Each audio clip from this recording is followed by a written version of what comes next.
Malgré l'avalanche de critiques négatives, Suicide Squad, sorti en 2016, emporte un pactole inespéré au box-office, ce qui motive la Warner à capitaliser sur le personnage d'Harley Quinn, incarné par Margot Robbie.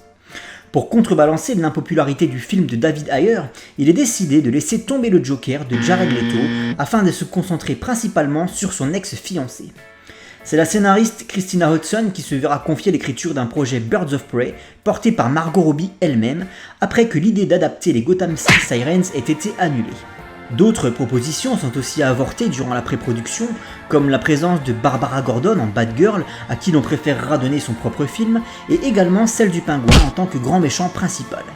L'équipe originelle des Birds of Prey est remaniée pour les besoins de l'adaptation et sont ajoutés au roster René Montoya et Cassandra Cain, et c'est un ennemi d'ordinaire affilié à Catwoman qui est choisi pour compléter le tableau en la personne de Roman Sionis, Black Mask. C'est Ewan McGregor qui interprétera le bad guy aux dépens de Charlton Copley, lui aussi pressenti pour le rôle. Cathy Yan s'assied dans le fauteuil de réalisatrice et Birds of Prey, la fantabuleuse émancipation d'Harley Quinn, sort dans les salles du monde entier à la fin janvier 2020, estampillé d'un rated R en raison de son niveau de violence un peu trop élevé, faisant de lui le premier film du DCEU classifié de la sorte. Les critiques sont mitigées et les résultats médiocres, la Warner Bros décide de modifier le titre pour Harley Quinn et les Birds of Prey dans un souci de communication et de lisibilité, et, après seulement 6 semaines d'exploitation en salle, la pandémie de coronavirus obligeant les salles du monde entier à fermer, la courte carrière du film est subitement abrégée. Le film parviendra tout de même à se rentabiliser, mais fera un bien piètre score au box-office si on le compare aux autres films de super-héros estampillés rated R.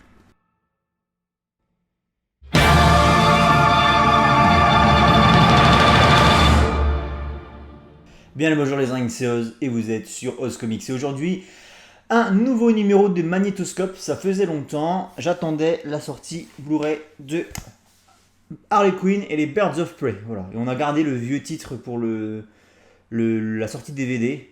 Birds of Prey and the Fantabulation, Emancipation, je sais pas quoi, mon cul sur la commode. Alors,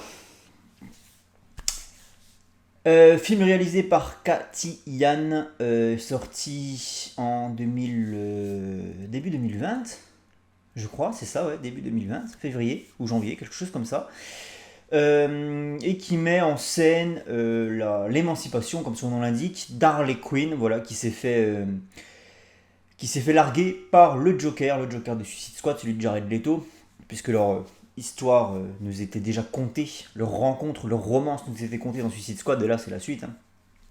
Même si on essaie de nous faire croire que non, moi je vous le dis, c'est la suite. Donc voilà, qui va se mettre le méchant Black Mask, Roman Sionis, à dos, et qui va devoir faire équipe avec les Birds of Prey, constitués de Cassandra Cain, de René Montoya, d'Huntress et Black Canary, afin de faire face à Black Mask qui recherche un diamant volé par la jeune Cassandra Cain. Du coup, quel rapport j'entretiens avec ce film ? J'ai plus l'habitude de faire les magnétoscopes, hein, les petits gars. Quel rapport j'entretiens avec ce film ? Je suis pas allé le voir au cinéma, j'ai boycotté, je voulais pas participer à faire monter ce film au box-office. Parce que je suis pas du tout d'accord avec Warner Bros, vous le savez, concernant leur feuille de route et la cinématographie d'ici. Donc voilà, j'ai boycotté, mais je l'ai quand même acheté en Blu-ray, histoire de le voir, histoire de faire mon boulot. Et puis, même si c'est un film de merde, même si je le savais déjà avant de le voir, hein, de ce que j'avais vu dans les trailers, de par vos retours, même si j'attendais pas spécialement ce film, j'ai quand même acheté un beau coffret Blu-ray, voilà. Parce que j'ai fait quand même une belle collection. Quitte à avoir de la merde, autant qu'elle soit bien packagée. Hein. Voilà. Très très beau coffret, hein, chez nos amis d'ici Warner, hein, quand même, en steelbook. Alors, on va faire les points négatifs. Non, on va faire les points positifs en premier, vous vous en doutez, hein, voilà. C'est pas un scoop.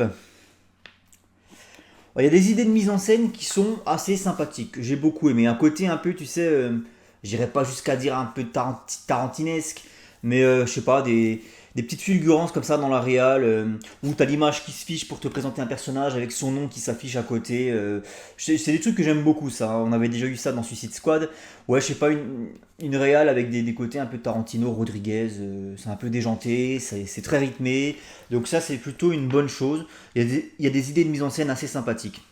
Notamment la reconstitution du meurtre par Huntress en direct, lorsque René Montoya enquête sur les corps dans le canapé là. On a une reconstitution qui se fait en direct, ça c'était sympa. J'ai bien aimé l'idée. Voilà, il y a un dynamisme général. Une espèce de plan séquence trafiqué de toutes parts, mais qui est quand même cool aussi.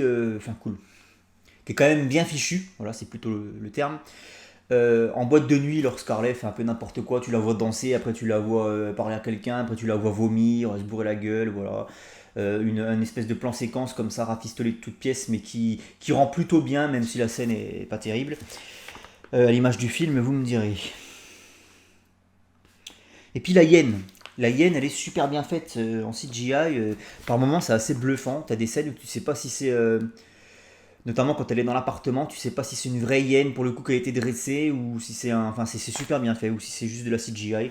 Donc la hyène, on peut lui reconnaître qu'elle est mieux réussie que la moustache d'Henri Cavill. Bref, voilà. Ça, c'était donc les points. J'ai pas pris de stylo, je me sens tout nu du coup. Je vais chercher un stylo. Voilà, je revis. Ça, c'était les points positifs. Alors,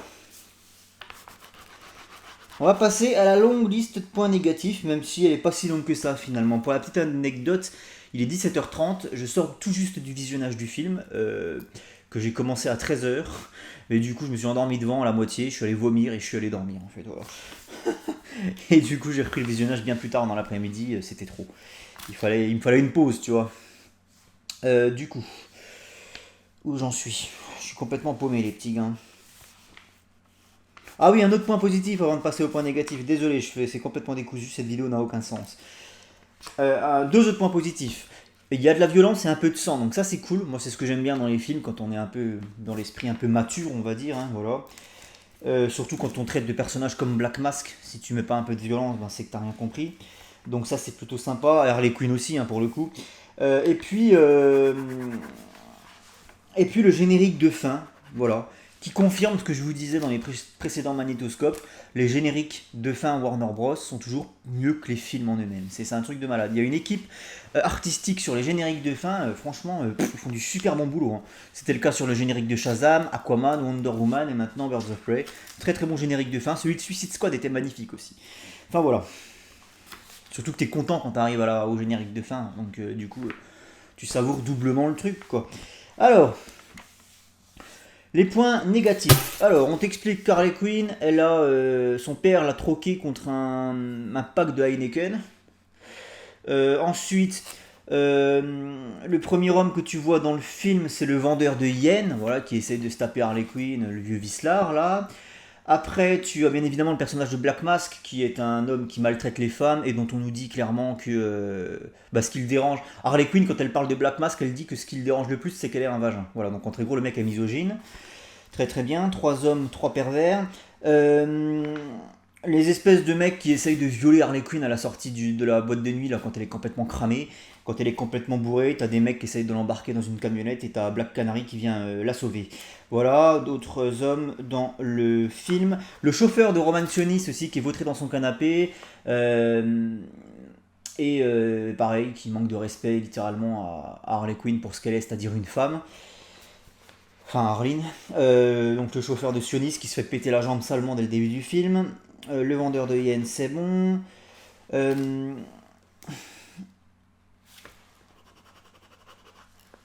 À la fin, tu as un discours de Roman Sionis sur ses hommes de main. Il leur dit hommes de Gotham, hein, pour histoire qu'on comprenne bien que ces hommes de main sont composés à 100% d'hommes, hommes de Gotham. Et puis le petit fuck the guy, voilà, en parlant bien évidemment de Black Mask qui vient de mourir à la toute fin du film. Le petit fuck the guy, là balancé subtilement par Cassandra Cain, c'est très très joli. Voilà, les hommes sont tous des salauds. Voilà, tous les hommes sont des salauds. Voilà, message du film. Ce film est une purge féminazie, écrite par des fémènes enragées, je le dis, je le pense. Parce que ben, le portrait de l'homme dans tout ce film, c'est de la chiasse en fait. Et moi, ça me casse les couilles quand sous prétexte de comment dire, d'émancipation de la femme ou ce genre de truc. Ça me casse les couilles quand on fait une grosse caricature de l'autre côté. C'est comme, ça revient un peu au même problème que je dénonçais dans Green Lantern, Green Arrow. En fait, pour dénoncer le racisme des blancs sur les noirs, on tire un trait d'un côté les noirs, d'un côté les blancs. C'est pas comme ça que ça fonctionne, je le répète. Et là, c'est pas comme ça que Là, dans ce film, t'as les hommes, les salopards d'un côté, et les femmes, bah, c'est les héroïnes du film, hein, quelque part. Donc voilà le message caché du film. Enfin, même pas caché pour le coup, hein. Ça nous saute aux yeux dès les premières minutes. Les hommes sont des salauds. Voilà, on veut faire du féminisme, ce qui est une excellente chose. Je suis pas contre le féminisme, je suis contre le féminisme enragé. Voilà, qui est du machisme inversé. Et je trouve que dans les deux cas, c'est de la saloperie. Et j'ai pas besoin de voir ça dans un film. Voilà, j'ai pas besoin qu'on me dise qu'en tant qu'homme. Puis alors ça, c'est magnifiquement mis en scène. Cette espèce de féminisme enragé, cette haine profonde de l'homme, elle est mise en scène sur la dernière séquence du film, le grand final, lorsque Black Mask envoie ses hommes de main péter la gueule aux Birds of Prey, qu'il leur dit homme de Gotham, etc., etc. Ils ont tous des masques. Donc en fait, on déshumanise encore un peu plus l'homme, entre guillemets, on le déshumanise en leur mettant tous des masques sur la gueule pour cacher leur identité. Je vois pas pourquoi il faudrait cacher leur identité. Ça n'a aucun sens quand t'es un homme de main, un larbin comme ça, de cacher ton identité. Enfin, ça n'a aucun putain de sens. Surtout que c'est des masques de carnaval avec le truc derrière. Pour aller combattre, c'est pas ce qu'il y a de mieux. Hein, le truc qui est juste incapacitant au possible. Je vois pas pourquoi les mecs se font chier avec ça, hein. Genre pour représenter Black Mask, non c'est de la merde, c'est une idée de merde. Et là dans cette scène on déshumanise un peu plus l'homme, on en fait une espèce de gros beubeux, d'ailleurs ils ont tous des gros bras, ils sont tous complètement cons. Je prends l'exemple du mec qui saute dans le toboggan là, la tête la première comme un espèce d'abruti. Enfin voilà, c'est déshumanisation de l'homme pour en faire un gros bébé. Femme t'es dit connasse. Voilà. Très très beau film, très très bien. Je vais chier sur ce film de toute manière. Ah, je me fais plaisir. Allez, Roman Sionis, Black Mask. Alors, 80% du film, il a pas son masque. Donc voilà. Roman Sionis, non, je suis désolé, c'est pas Roman Sionis. Il est maniéré, le gars. Il est maniéré comme tous les super vilains d'ici sont maniérés. Au bout d'un moment, j'en ai plein le cul. On avait déjà le Lex Luthor dans les années 70-80 de Gene Hackman qui était maniéré. Après, on a eu quoi? On a eu le Lex Luthor d'Eisenberg qui était maniéré. Le Joker, forcément, c'est un grand maniaque, donc il est maniéré. Et j'en ai plein le cul que si tu enlèves la filmographie de Nolan, enfin les 3 films de Nolan, et ben finalement, dans quasiment tous les putains de films d'ici, les méchants, ils ont tout le temps, c'est des espèces de sous-Joker à chaque fois. Alors c'est un peu moins flagrant pour Roman Sionis qui fait moins de blagues et qui est moins dans le... que Heisenberg sur BVS, mais quand même, Roman Sionis c'est pas ça. Si vous avez lu des BD, j'en ai une sous la main, ça tombe bien. Genre c'est le hasard, tu sais. Non, j'avais préparé le coup. Roman Sionis, c'est un gars déjà, il est constamment... Je sais pas si vous allez voir grand chose parce que mon éclairage il est bas. Roman Sionis, donc Black Mask, c'est un mec, normalement, il est constamment sous le masque. Tu vois jamais son visage. C'est très très rare. Et puis voilà. C'est pas un guignol, c'est pas un fantasque. Il est là, il est présent, il fait peur. Son masque, il fait peur pour le coup. C'est pour ça qu'il le porte d'ailleurs. C'est pour inspirer la peur à ses ennemis. Enfin, là, on a une espèce de gogol. Et pourtant j'adore cet acteur, ça me fait chier. Ewan McGregor, je surkiffe cet acteur, je l'aime énormément. Hop. Il est imposant ce Black Mask. Il est flippant. Tiens, lisez ça pour dire du bon Black Mask. Il est flippant là-dedans. C'est voilà. Et puis, il est énervé, c'est-à-dire que c'est un gars, il est tout le temps sous pression, Roman Sionis. Soit il pète des câbles dans le film, on nous le montre bien d'ailleurs. Ça, c'est plutôt bien foutu pour le coup. Il pète très souvent des câbles, il est hystérique ce gars. Sauf que, regardez Batman Under the Red Hood par exemple, l'animé. Il pète des câbles, mais à aucun moment il est déluré. Voilà. Et c'est ce qui m'énerve dans ce film, c'est qu'on, voilà, une fois de plus, un petit peu à la manière de J.C. Eisenberg, on sait pas pourquoi. On fait des super vilains d'ici, des guignols déjantés. Donc ça me casse les couilles. Du coup, ça m'emmène sur le prochain point négatif. Tout le monde surjoue à mort. Et ça en devient dégueulasse. Harley Quinn en tête de peloton, Margot Robbie. Oui, elle surjoue parce que Harley Quinn, c'est comme ça. D'ailleurs, c'est pour ça que je déteste ce personnage, vous le savez. Je déteste ce personnage qui est tout le temps dans l'excès. Et moi, elle me filme mal au crâne. Mais je l'aime bien quand même, Harley Quinn. La Harley Quinn de Paul Dini, tu vois, celle du dessin animé, là, elle me dérange pas. Là où elle a commencé à me déranger, c'est dans les jeux Batman Arkham, quand elle prenait trop de présence. Et puis où elle me dérange beaucoup, Harley Quinn, c'est quand elle s'émancipe du Joker, parce que je trouve que le personnage n'a plus aucune raison d'être, en fait. Le personnage n'a plus aucune raison d'exister. À la limite, on aurait... Ça, je l'ai déjà répété, je vais le redire ici. On aurait un personnage qui, une fois émancipé du Joker, évolue. Je suis pour, parce que ça voudrait marquer justement l'émancipation d'une femme battue, voilà, et son nouveau parcours et sa nouvelle vie. Donc c'est un message fort et très important. Le problème, c'est que on émancipe Harley Quinn du Joker, on la sépare du Joker pour en faire une petite conne qui se balade en string. Voilà, dans Gotham City Sirens de Paul Dini, dans les jeux Batman Arkham, quoique là encore ça va, mais voilà, on la sursexualise. On l'a vu dans le film Suicide Squad d'ailleurs, hein, où on voit, il n'y a pas une seule séquence sans que tu vois sa paire de fesses en plein écran. Voilà, on sursexualise le personnage et c'est ce qui me casse les couilles. Voilà, le film animé dégueulasse, la Harley Quinn et Batman, lorsqu'elle viole Nightwing dans une chambre d'hôtel. Voilà, tu vois. Si c'est pour faire ça, ça sert à rien. Je préfère la Harley Quinn de Paul Dini. Laissez-moi tranquille avec ma Harley Quinn de Paul Dini. Et pour moi, elle ne doit pas.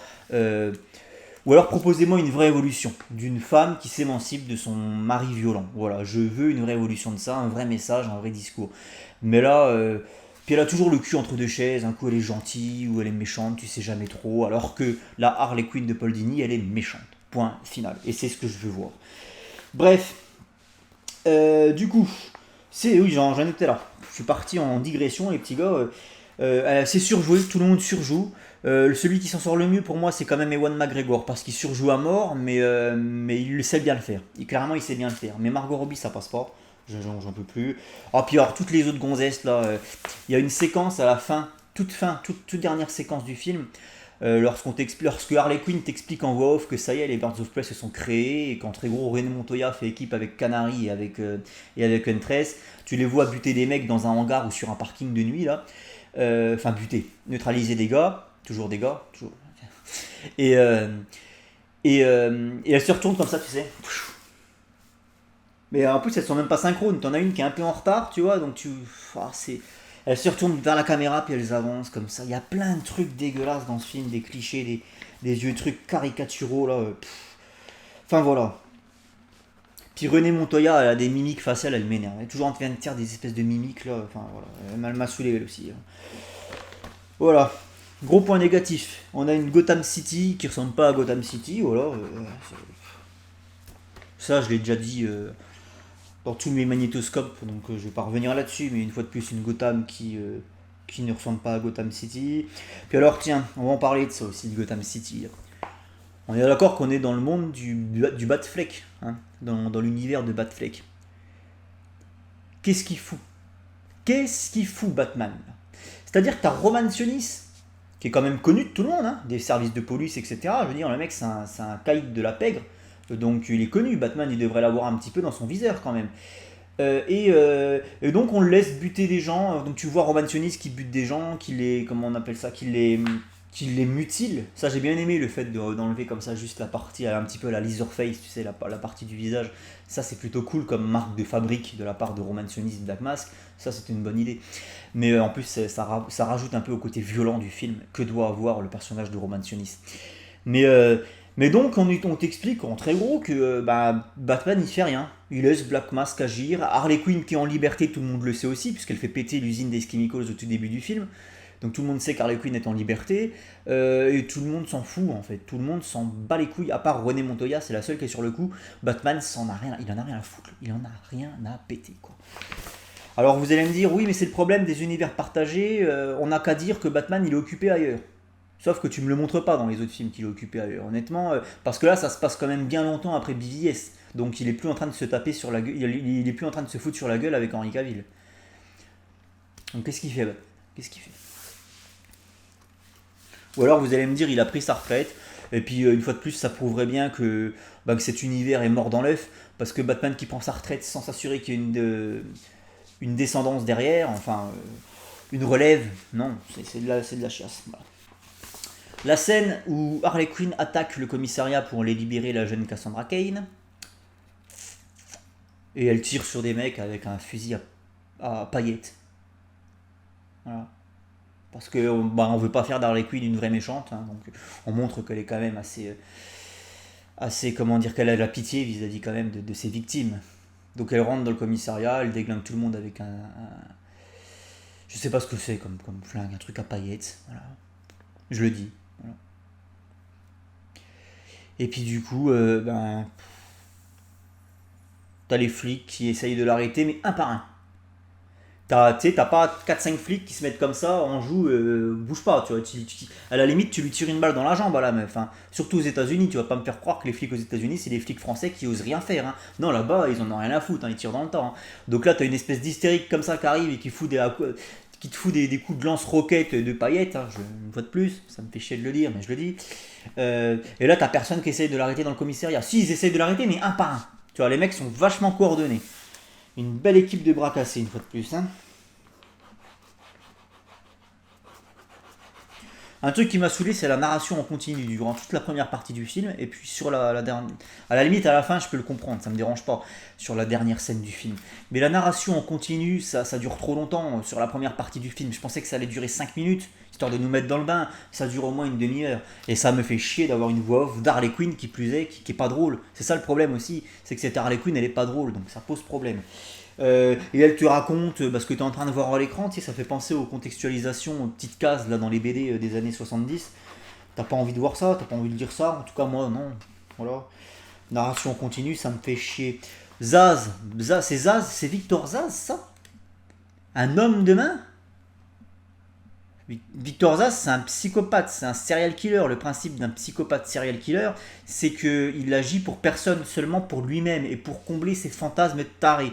C'est ça le principe d'un. C'est ça le principe d'un serial killer. Et Victor Zaz, c'est un psychopathe. C'est pas un homme de main. Donc ils ont dénaturé le personnage de Victor Zaz, qui est extrêmement mal joué. Voilà. Quand tu vois le Victor Zaz de Nolan et le Victor Zaz ici, bah putain, il y a quand même un fossé. Il est extrêmement mal joué. Il est anti-charismatique au possible, ce mec. Oubliable et il dénature le personnage, il tue le personnage de Zaz. Voilà, le personnage de Zaz est dégueulasse. En plus, le mec t'explique qu'il garde une place spéciale sur sa poitrine pour la cicatrice lorsqu'il aura tué Harley Quinn. D'accord. Donc Batman sert vraiment à rien dans cet univers. On est d'accord, Batman sert vraiment à rien. Ah, ils ont fait de Zaz un mercenaire. Donc là, on se retrouve quand même avec une problématique, les petits gars. On a un film Birds of Prey qui est vendu sans Barbara Gordon, qui est la membre fondatrice des Birds of Prey. Donc c'est comme si on faisait un film Justice League sans Superman. Je crois que j'ai dit une connerie. Bref. On a une Black Canary qui ressemble pas à Black Canary, et qui est d'ailleurs très con, parce qu'elle a un super pouvoir qui est complètement craqué, mais qu'elle n'utilise qu'à la toute fin du film. Tu vois. Elle l'utilise à la toute fin du film. C'est le Deus Ex Machina du film, c'est le super cri de Black Canary, alors que c'est son super pouvoir. Elle devrait l'utiliser dès que ça l'arrange. Tu vois. C'est complètement con ce truc. Putain. Alors ils se font attaquer de partout là dans l'espèce de fête foraine, là, le Funhouse. Elles se font attaquer de partout par les bebeux à masque. Voilà, très belle imitation de ma part. Et à aucun moment elle se dit je vais utiliser mon super cri, ça va les calmer. Non, non, elle attend vraiment d'être dans la merde pour le faire. C'est de la chier. C'est vraiment écrit par. Bah, on peut pas appeler ça des scénaristes. Hein. On peut pas appeler ça des scénaristes pour le coup. Donc on se retrouve avec une Black Canary qui ressemble pas à Black Canary, qui n'utilise jamais son super pouvoir. Alors il y avait une version de Black Canary dans les comics, si je dis pas de conneries, j'avais lu ça dans une anthologie urbaine, je crois, ou je sais plus quoi. On t'explique que Black Canary, il y a eu plusieurs Black Canary, il y en a eu 2 ou 3, Dinah Laurel et Dinah Drake, mais que quoi qu'il arrive, les deux avaient ce super pouvoir. Mais il y en a une chez laquelle c'est arrivé plus tard. C'est-à-dire que la première Black Canary, la première version de Black Canary, c'était juste une super combattante, un petit peu comme la meuf chez Marvel, la Widow, Black Widow. Voilà. Et puis après, on lui a rajouté ce super pouvoir. Et là, dans ce film, c'est pas comme si elle se découvrait le super pouvoir à la fin, ce qui expliquerait pourquoi elle s'en sert que maintenant. Et là, ils auraient dû faire ça dans le film. Ils auraient, voilà. Elle sait qu'elle a un super pouvoir en elle, mais elle n'arrive pas à l'utiliser, elle n'arrive pas à l'exploiter. Et à la fin, elle arrive, tu vois, Deus Ex Machina, ça aurait été plus crédible. Alors que là, on te dit qu'elle a ce super pouvoir qu'elle tient de sa mère, mais en fait, elle attend le dernier moment pour l'utiliser. Donc, je répète, Birds of Prey sans Batgirl. Sans aucune Batgirl, hein, parce qu'il y a le personnage de Cassandra Cain, mais qui n'est pas en Batgirl ici. Voilà. Pas de Barbara Gordon, alors que c'est la membre fondatrice du truc. Harley Quinn dans les Birds of Prey, je comprends pas le principe. Pour moi, Harley Quinn, elle est dans les Gotham City Sirens, elle n'est pas dans les Birds of Prey, c'est pas la même équipe du tout. Huntress avec son jogging, son survêtement là que tu mets pour aller courir le dimanche matin, non plus, s'il vous plaît. Il y a des choses qu'il faut pas faire. Il y a des choses qu'il faut pas faire. Alors, ce survêtement violet là, le survêtement, tu sais, Lotus, les vieilles le coq sportif. Ce survêtement, le coq sportif qu'elle met à la toute fin là, sur la dernière image où tu vois qu'elle bosse avec Black Canary et que ça y est, les Birds of Prey sont bel et bien formés. Pourquoi le survêt? Pourquoi le survêt façon années 90 pour aller courir? Pourquoi? Quelle est l'idée? Et on lui met un masque, histoire de dire on respecte quand même le personnage. Non, tu respectes que dalle. Donc Huntress, elle est dégueulasse. En plus de ça, je crois que c'est une des qui joue le plus mal. Hein. Là, la gonzesse qui joue Huntress, c'est une qui joue le plus mal dans l'équipe, je crois. C'est insupportable. Ah ben, elle, pareil, elle est toujours dans la surenchère, quoi, avec des vieilles mimiques de fausses héroïnes. Là. Tu vois, des trucs.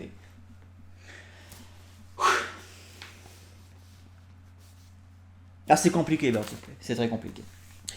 Et puis Cassandra Cain, eh ben, ils nous ont fait une petite grosse qui sait pas courir, voilà. Alors c'est pareil. Ah, même si j'ai pas aimé ça, Cassandra Cain, elle est là. Voilà. Ça dénote quand même avec la petite grosse du film. Hein. Bon, j'arrive pas à me relire. Ouais, la scène de fight dans la Funhouse, là, comme j'expliquais, avec les gros bébés, là, pareil, ils attaquent chacun à leur tour. Ils sont 50, les mecs, ils rentrent à 50 dans le truc, mais ils attaquent chacun à leur tour. Tu croirais un vieux clip de Michael Jackson, tu sais, quand il se bat contre les mecs dans la rue, là, c'était Beat It, je crois. Putain, les trucs surannés comme ça, faut arrêter, quoi. T'as un biker. Ah oui, puis dans l'entrepôt aussi. Dans l'entrepôt, tu sais, quand t'as les hommes de main, alors je sais plus si c'est les hommes de main de Black Mask ou si c'est d'autres, parce que à ce moment-là, j'étais en train de m'endormir devant, pour être franc avec vous.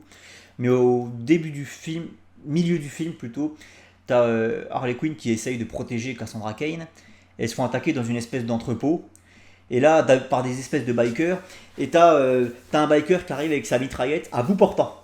Voilà. Il arrive comme ça sur Harley Quinn à bout portant. Alors que le gars, il se serait juste mis à couvert derrière un étal et puis bam, il aurait allumé. Non, et puis dans cette séquence, c'est pareil. Les gars, ils arrivent avec leurs battes de baseball, avec leurs trucs, les uns après les autres. Voilà. Moi, ça m'énerve de voir des trucs comme ça, honnêtement. Ça m'énerve de voir des trucs comme ça en 2020, dans un film d'action en 2020, ça m'énerve. Voilà. Surtout que quand t'as vu des films comme Red et Red 2, où tu prends une branlée au niveau de l'action, ça n'arrête pas, c'est un truc de malade ces films. Pour ceux qui n'ont pas vu Red, The Red et The Red 2, mais c'est la violence ce truc. Mais la tatane, ce film ringardise toutes les productions américaines d'action, hein, dont Birds of Prey. Hein. Birds of Prey arrive en 2020 avec des trucs, mais des années 80, quoi. La mise en scène, elle est foireuse à ce niveau-là. J'expliquais qu'il y avait des bonnes idées de mise en scène, mais alors tout ce qui est scène d'action, c'est de la merde. Voilà. Ah, c'est la fameuse scène où Harley Quinn assomme René Montoya avec un iPhone. Elle a dû tirer très très fort. Hein. Elle a dû y aller très très fort. Autre truc qui m'a bien saoulé, c'est la putain de playlist. Ah ouais. Ah moi les films MCM, les films MTV comme ça m'emmerde. Ça m'emmerde. On sait que Water Tower, ils ont des CD à vendre, mais pitié quoi, épargnez-moi ça. Il n'y a pas de thème, il n'y a pas de musique, il n'y a pas de vrai OST. Enfin, il y a une OST, mais c'est pas une bande-son composée pour le film. C'est des titres pop de la scène actuelle pour vendre des compilations Water Tower musique. Voilà. Et moi, ça m'emmerde. J'aime pas regarder un film J'aime pas regarder un clip de musique de merde, parce que c'est de la musique que j'aime pas. C'est quand même de la musique de merde, et je suis une mauvaise foi, je le sais, mais j'aime bien. De la musique de merde pendant 1h40. Déjà au boulot, j'ai été obligé de saboter les enceintes parce que je bosse dans une grande surface et puis on me balance de la musique toute la journée insupportable en boucle, tout le temps les mêmes playlists. J'ai saboté l'enceinte, hein, j'ai fait mon résistant. Et là, 1h40 de musique de merde.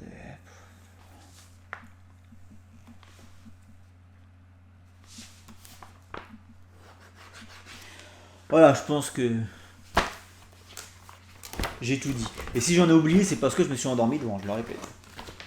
Alors, l'heure est venue de mettre une note à Birds of Prey. Et avant de mettre ma note, j'ai regardé ce que j'avais mis à Suicide Squad. J'avais mis la note de 4,5. Je vais lui mettre un demi-point au-dessus. Je vais lui mettre 5 sur 20. Birds of Prey. Je vais lui mettre 5 sur 20 parce que c'est quand même un peu mieux que Suicide Squad. Voilà, hein, faut le dire, je le dis. Voilà, je pose mes couilles sur la table. Birds of Prey, c'est un petit peu mieux que Suicide Squad. Un petit peu mieux. Mais c'est tout. C'est le genre de truc que j'ai plus envie de voir en fait. Quoi qu'il arrive, le prochain magnétoscope, je pense qu'il sera bien. Je pense qu'il sera bien parce que c'est Wonder Woman 84, si je vous dis pas de bêtises, il n'y a rien qui sort avant. Hein. Et puis, on continue la logique des montagnes russes chez DC. Hein. Avec Justice League qui était mauvais, après t'as vu Aquaman qui était une tuerie, après t'avais eu Shazam qui était un peu merdique, après t'avais eu Joker qui était excellent, et là Birds of Prey qui est de la merde, donc le prochain il sera bien, tu vois, c'est d'accord, c'est mon repère. Voilà. Merci à vous tous d'avoir suivi cette vidéo magnétoscope, ça faisait longtemps, maintenant il faut que je fasse du montage et ça me fait chier. Allez, ciao les amis.